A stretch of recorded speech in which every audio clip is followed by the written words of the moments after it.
Okay, up next here, we're going to talk Super Bowl. We're going to talk Super Bowl commercials. Chris Markowski and Jenna Lane. Jenna, I don't know how, as a sports journalist, you're handling this whole hullabaloo in regards to Super Bowl week. It's getting a bit absurd to me in regards to all these press conferences and all the nonsense that's going on. I, for one, look at Super Bowl Sunday as some time off. It's almost like a national holiday in some respects, something where I want to get a break away from everything. And took a look at some of the commercials that are going to be aired, and I wasn't too impressed. I mean, one of them was kind of funny, the BMW commercial with the electric car and kind of Katie Couric and Bryant Gumbel kind of making fun of themselves back in 1994, not understanding what the internet was. They pulled up some old footage. It was kind of funny. But there's some serious commercials that they're running in this Super Bowl, and you and I have a different take on this. I, for one, want to take a break. I want to get away from life for just a couple hours to watch a game and hang out with my family. And in my opinion, I think some of these ads, and again, I'm one that cannot stand hypocrisy. The fact that the NFL is running this anti-domestic violence campaign, this Sign the Pledge thing, it kind of didn't sit with me the right way. Well, and of course, you're referring to the commercial that's going to be coming out, and we've seen these domestic violence campaigns that have really gone on throughout the NFL season. These Say No campaigns, you've got everyone from Hollywood celebrities to former players that are taking part in this, and this one might be the most, and again, the most recent one, you've got people that are on there crying. This one's going to be the most difficult one to watch because it involves a real-life phone call that a woman was making from her home, and she was the victim of domestic violence. And some of the imagery that's in there and some of the words in the call, and she's actually speaking in a rather cryptic tone in order to let police officers know that something is not right in her home, but at the same time, she's having to do that because her husband is present.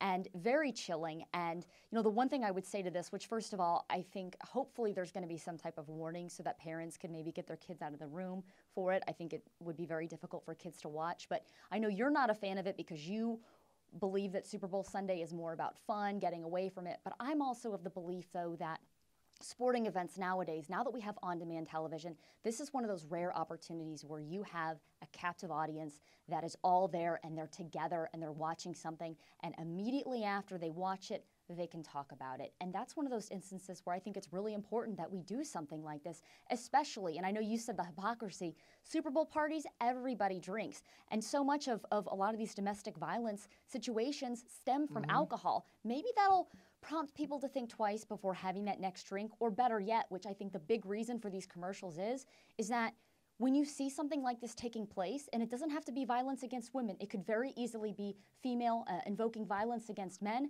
maybe, just maybe, people won't turn a blind eye. Maybe they'll actually do something about it. I think the guys that abuse their significant other are such anal sphincters, I could use another word, okay, that very eloquently spoken. This might even entice them to be a bigger jerk. And, you know, that's kind of how my take is on these people. They're just screwed up in the head. And the last thing I want to do is even try to provoke them to any sort of violence. I don't know if it's going to stop them. I don't know if it's going to work. I mean, I hope it does. You know, I don't know if there's a better place in time to go ahead and do this. I know that, you know, if something like this comes on a TV during the Super Bowl, I'm going to probably tune it out and kind of go away because I just want to break to somebody. Same way I don't want to see the president. I don't like it. I don't care if it's George W. Bush. I don't care if it's Barack Obama. They always cut to the president, what they're taking, their picks for the game. I don't want to see you. Okay, leave us alone. Give us this day off.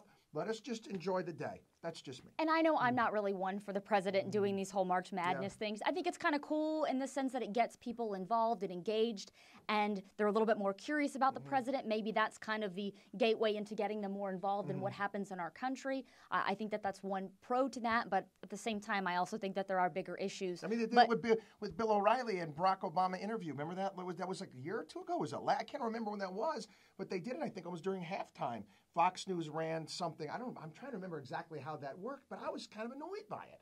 I'm like, give me a break. Just leave us alone for a little while. Get out of our faces. The one thing I would say, and I kind of go back and forth in my head about this, is that I think you're very aware of what's going on in the world, and I think we are in general because we work in news. But I ask myself, a lot of times the sports fans that I encounter, they deliberately tune out politics and what's going on in the world and hard news, and they use sports as an escape. But so often they become so entrenched in sports that they forget what's going on in the rest of the world. Now, I would say that about a typical sporting event. Should we run PSAs about our national debt and Obamacare and You all got to those things? wonder. That's a good point. But I also would say this, though. The Super Bowl is different than any other sporting event because you're not just getting those diehard sports fans. You're getting an entire general audience. Everybody's tuning in around the world. And so it's difficult even for me to say, okay, well, you know what, the typical sports fan would think this and think this because you're going to have such a vast audience. You're going to put Chris Markowski on a Super Bowl commercial yelling about ridiculous spending and big government and all sorts of nonsense. And Obamacare and who's going and nothing in life is truly for free. See you later, Markowski, beat it. Get off my TV. Get off my lawn, too. We'll see you next time.